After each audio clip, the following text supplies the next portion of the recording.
আজকে না আমার মুখে তোমরা হাসি দেখতে পাবে, না আমি তোমাদের বলবো যে চলে এলাম আমার স্নেহের ছাত্রছাত্রীদের নিয়ে এই কথাটা। ভালো করে বুঝবে কি বলতে চাইছি। কিছু স্টুডেন্ট ভাববে যে ইউটিউব থেকে পড়াশোনা, হ্যাঁ আমি করছি, কোনো তো অসুবিধা এখনো পর্যন্ত হয়নি। স্যার তো বলছে যে ইউটিউব থেকে পড়াশোনা করছো, তবে সাবধান হয়ে যাও।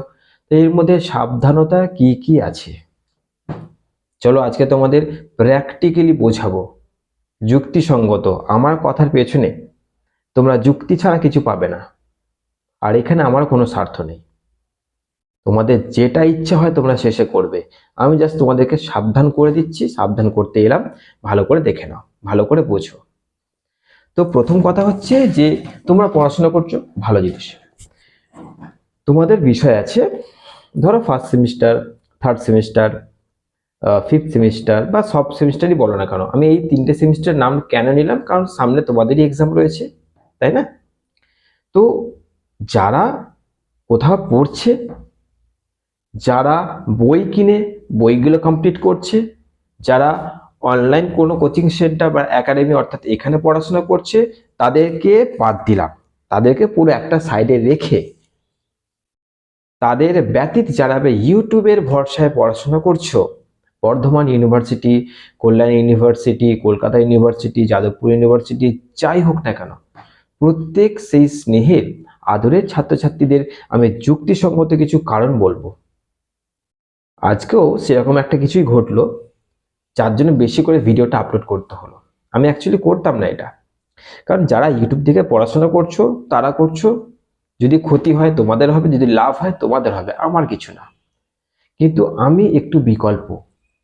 আমি প্রত্যেক স্টুডেন্ট যারা আমাকে চেনেই না এবং যাদের আমি নামও শুনিনি, আমি তাদের পর্যন্তও চিন্তা করি। এবার তোমরা বলবে কিভাবে? এই যে ভিডিওটা আপলোড হয়েছে, এই যে আমার স্নেহের ছাত্রছাত্রীরা দেখছো, তাদের কি আমি চিনি? আমি তো চিনি না। কিন্তু তোমরা আমার পরিবারের সদস্য। তো যেহেতু আমার সদস্য, তাই চিনি না চিনি, চেনা আচনাকে বাদ দিয়ে আমার পরিবারের যেহেতু সদস্য হয়েছে, তাই তোমাদের চিন্তা করাটা আমার স্বাভাবিক ব্যাপার। ধরো, এবার আসছে আসল কথায়। 1 নম্বর, তুমি ইউটিউব থেকে পড়াশোনা করছো, খুব ভালো জিনিস। পড়ছো পড়ছো পড়ছো পড়ছো, যতক্ষণ না তোমার কাছে সেরকম কোনো সিচুয়েশন এসেছে। সিচুয়েশন মানে কিরকম পরিস্থিতি? পরীক্ষা চলে এলো, ধরো সেমিস্টার পরীক্ষা। যতক্ষণ না সেরকম পরিস্থিতি আসছে, ততক্ষণ তুমি পড়তে থাকবে, তাই না? 2 নম্বর, এবার তুমি পড়তে পড়তে পড়তে তুমি কিন্তু বুঝতে পারছো না যে ইউটিউবে খামতিগুলো কি কি থাকে। সেটাও আমি শেষে তোমাদের বলে দিচ্ছি, যে এখান থেকে তুমি কি কি জিনিস পাবে না, কি কি তোমার কমতি থেকে যাবে শেষের দিকে, যেগুলো তোমার মারাত্মক বিপদ ডেকে আনবে। 2 নম্বর, তো তুমি পড়তে পড়তে এবার তোমার যখন পরীক্ষা কাছে চলে আসছে, তখন তুমি পরীক্ষা হলে ঢুকলে, পরীক্ষা হলে বসলে। এরপরে ওই যে এক্সাম রুমটায় ধরো 40 জনা পরীক্ষা দিচ্ছে, 40 জনের মধ্যে তুমি 3 রকম ক্যাটাগরি স্টুডেন্টস বেশিরভাগ পাবে। এক হচ্ছে কোনো জায়গায় প্রাইভেট নিচ্ছে, ফিজিক্যালি গিয়ে পড়াশোনা করছে, সে কলেজের শিক্ষক মহাশয় বা শিক্ষিকা মহাশয়ের আন্ডারে পড়াশোনা করা হোক, বা তাদের পাড়ায় বলো বা তাদের গ্রামে বলো বা শহরে কোনো স্যারের কাছে বা ম্যাডামের কাছে হোক। 2 নম্বর, কোনো স্টুডেন্টস কি একটু ব্রিলিয়েন্ট, তারা নিজেরা বই কিনে পড়াশোনা করছে, নিজেরাই নোটস তৈরি করে। আর 3 নম্বর, যারা অনলাইনে পড়াশোনা করছে। এই 3 রকম স্টুডেন্টস তুমি ওই রুমের মধ্যে পাবে। তাহলে চতুর্থ হচ্ছে তোমরা যারা ইউটিউব থেকে পড়াশোনা করছো, যাদেরকে অ্যাকচুয়ালি কেউ চেনে না। কেউ চেনে না মানে একটা হাস্যকর ব্যাপার। তুমি যে চ্যানেল দেখে পড়াশোনা করছো, সেই চ্যানেলও তোমায় চেনে না, আর তুমিও সেই চ্যানেলের মালিককেও চেনো না, তার নামও জানো না। এবার তুমি একদম, কি বলবো, কোনো রকম সিকিউরিটি নেই, সেইভাবে তুমি পড়াশোনা চালিয়ে গেলে। এক্সাম হলে বসলে, পরীক্ষার পেপার যখন হাতে পাচ্ছ, তখন তুমি দেখছো, কি দেখছো? দুটো জিনিস। এক হচ্ছে তুমি কমন পাওনি, 2 হচ্ছে আশেপাশের স্টুডেন্টস গুলো কিন্তু পেপার নিচ্ছে, লিখছে, তুমি বসে আছো, হয়তো 2-1টা কমন পেয়েওছো, ঠিক আছে, কিন্তু সেইগুলো তুমি বুঝতে পারোনি, তোমাকে কেউ বোঝায়নি, কেউ তোমাকে ধরাধরি করেনি। মানে বুঝতে পারছো আমি কি বললাম? মানে ইউটিউব আর একটা কোচিং সেন্টার, সে একাডেমি হোক বা প্রাইভেট হোক, রেখে দাও পাশে। তুমি ইউটিউবে কি পাচ্ছ জানো? ইউটিউবে হয়তো তুমি অ্যান্সারটা পেলে, সে অ্যান্সারটা হয়তো জটিল ভাষায় রইলো, বড় ভাবে রইলো, কিন্তু বোঝানোর তোমাকে কেউ নেই, এটাও বলার কেউ নেই যে এইটা পড়বেই আমার গ্যারান্টি।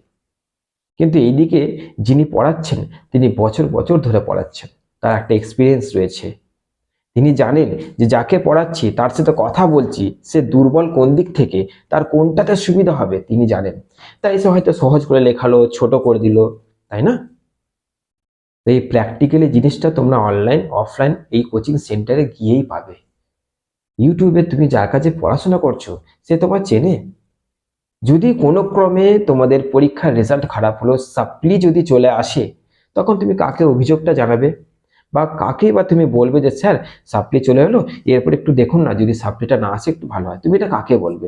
আবার তুমি সেই চ্যানেলটাতেই যাবে। আর যদি তুমি সেই চ্যানেলটাতে যাও, তুমি কি করবে? ওই কমেন্টে একটু কমেন্ট করে দেবে, এইটুকুই তুমি পারবে, আর কিছু পারবে না। তাতে সেই ইউটিউব চ্যানেলে কিছু যায় আসে না। এবার ইউটিউবে তোমরা কেন পড়াশোনা করছো সেটা বলি। তোমরা পড়াশোনা করছো তার প্রথম রিজন আমি ধরতে পারি আর্থিক দুর্বলতা। আর্থিক দুর্বলতা যাদের আছে, যাদের মনে হচ্ছে আর্থিক দুর্বলতার জন্য আমাদেরকে ইউটিউবে পড়াশোনা করতে হচ্ছে, দেখো একটা কথা বারবার বলে দিচ্ছি, আর্থিক দুর্বলতা কোনো একটা দিক থেকে আমি একটু অজুহাতে তোমাদের ধরবো।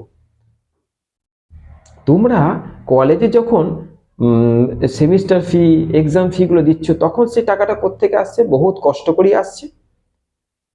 তো কিছুটা কষ্ট কি আর করা যায় না? কোনো একটা জায়গায় কোচিং নিয়ে নেওয়া, সে প্রাইভেট হোক বা অনলাইন হোক, নিয়ে হয় না? অবশ্যই হয়। কারণ আমি যদি কাউকে 19 টাকা দিতে পারি, 20 টাকা আর 1 টাকা বাড়াতে পারবো, মরে যাব না। কিন্তু ওইখানটা আমি কি করছি? ইউটিউব থেকে পড়াশোনা করছি। কতটা নিরাপদ একটা ইউটিউব চ্যানেল?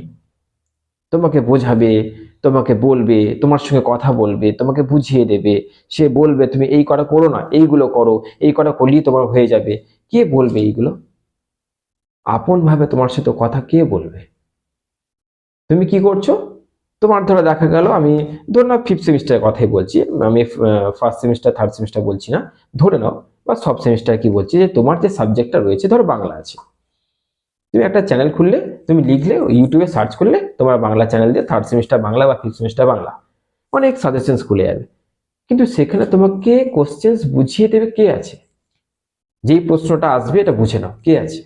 কোত্থেকে পড়াশোনা করছো তোমরা? কে পড়াচ্ছে তোমাদের? তুমি আবার একটা চ্যানেল ওপেন করবে, আর একটা চ্যানেল ওপেন করবে, একটা সাবজেক্টে চারটে চ্যানেল ওপেন করছো। আরো তো সাবজেক্টগুলো পড়ে আছে, সেগুলোর জন্য কত চ্যানেল ওপেন করবে? সত্যি এইভাবে কি হচ্ছে পড়াশোনা? বুক ঠুকে বলতে পারবে যে আমাদের সব বিষয়গুলো সুন্দর করে হচ্ছে? বলতে পারবে? ইউটিউবটা কোনো দিক থেকে না নিরাপদ নয়। তোমাদের যদি মনে হয় যে তোমাদের নিরাপদ লাগছে, এবার প্র্যাকটিক্যালি কথায় আসি। ঠিক পরশু, মানে আজকের দিন, তার আগের দিন, তার আগের দিন, 3টে স্টুডেন্ট ডাইরেক্টলি ফোন করে আমাকে যে স্যার আপনার সাজেশনস, আপনার ইউটিউব চ্যানেল এবং আপনি যে কোশ্চেন্সগুলো বোঝাচ্ছেন, আমরা বহুদিন আগেই দেখেছিলাম এবং এইগুলো দেখে দেখে পড়াশোনা করেছি। ফোর্থ সেমিস্টার এরকম তো আমি বোঝাইনি, ফিফথ সেমিস্টারে বুঝিয়েছি। কিন্তু তারা ফোর্থ সেমিস্টার, থার্ড সেমিস্টার বা ফার্স্ট সেমিস্টার যেগুলো আছে, থার্ড সেমিস্টারে সাপ্লি আসছে তাদের। কেন? ইউটিউব থেকে পড়াশোনা। উত্তম মধ্যম তাদেরকে আমাকে দিতে হলো। কারণ আমি মনে করি যে আমাকে ফোন করবে সেই আমার কাছের স্টুডেন্ট, সেই আমার মানে কি বলবো, প্রিয় স্টুডেন্ট মনে করি আমি। আমি মনে করি ফোন করা মানে আমার তারপর অধিকার আছে, এবং তাদেরকে দিলাম উত্তম মধ্যম। ইউটিউব থেকে পড়াশোনা করছো, এতই তোমরা মানে ব্রিলিয়েন্ট ভাবছো নিজেদেরকে। আমরা কি জন্য বসে আছি যদি ইউটিউব থেকে পড়াশোনা করছো? যেসব স্যারেরা, যেসব এক্সপিরিয়েন্স স্যারেরা বসে আছেন, যারা পড়াচ্ছেন, তারা কেন বসে আছে? ইউটিউব থেকে পড়াশোনা করছো। এই যে সাপ্লিটা তোমাদের চলে এসেছে থার্ড সেমিস্টারে, কে করবে এবার? আমাকে ফোন করে স্যার আপনি সাপ্লি পড়াচ্ছেন, তো যদি এই সাবজেক্টটা পড়াতেন ভালো হতো। এবার আমি তো জিজ্ঞেস করবোই যে তোমরা কোথায় পড়তে, কোনো অসুবিধা হয়েছিল কিনা? স্যার আমরা ইউটিউব থেকে পড়াশোনা করেছি, আর স্যার এই সাজেশনসটা আমরা পাইনি কো, এই সাবজেক্টে বোঝানো কিছু ছিল না, তাই স্যার যেটুকু পেয়েছিলাম করেছিলাম, তো স্যার আমাদের এরকম আটকালো, আমরা জানতাম আটকাবে। যখন বললাম আমরা জানতাম আটকাবে, তখন মাথাটা গরম হয়ে গেল। তোমরা জানতে আটকাবে, তারপরেও তোমরা ইউটিউবকে এখনো ছাড়োনি, এখনো পড়ছো? তাহলে পড়ো, ইউটিউব থেকেই পড়ো। তো এই জিনিসগুলো এখনো যারা পড়াশোনা করছো, যারা এখন 5th semester, 3rd semester, 1st সেমিস্টারের পরীক্ষার সময় আসেনি, তার জন্য মনে হচ্ছে খুব সুন্দর চলছে। যখন চলে আসবে না পরীক্ষার টাইমটা, তখন বুঝতে পারবে, বাস্তবের মাটিতে যখন পাটা ঠেকবে তখন বুঝতে পারবে। তাই তোমাদেরকে এটাই বলতে এলাম। আর ইউটিউব থেকে খামতি কি পাবে জানো? সঠিক নোটস পাবে না। 2 নম্বর, তোমাকে কেউ ঠিক করে বোঝাবে না। 3 নম্বর, সেখানকার পড়াশোনা কিন্তু আধ খাপচা থেকে যাবে, অর্ধেক থেকে যাবে, পূর্ণতা তুমি পাবে না। তাই যারাই ইউটিউব থেকে পড়াশোনা করছো তারা সাবধান হয়ে যাও, সাবধান হয়ে যাও, এই কথাটাই বলবো। এরপরে এটা বলবো না যে এসএন একাডেমির অনলাইন ক্লাসে ভর্তি হও বা কোনো একটা প্রাইভেটে গিয়ে ভর্তি হও, তোমার গ্রামে, তোমার শহরে কোনো স্যারের কাছে, কলেজের শিক্ষক মহাশয়, শিক্ষিকা মহাশয়ের কাছে গিয়ে ভর্তি হও, আমি কিচ্ছু বলবো না, যা করছো করো। শুধু এইটুকুই বলবো, সাবধান হয়ে যাও। কেন বলবো? তোমরা আমার অনেক কাছের এবং প্রিয় স্টুডেন্ট। তোমরা ভালো থেকো, সুস্থ থেকো।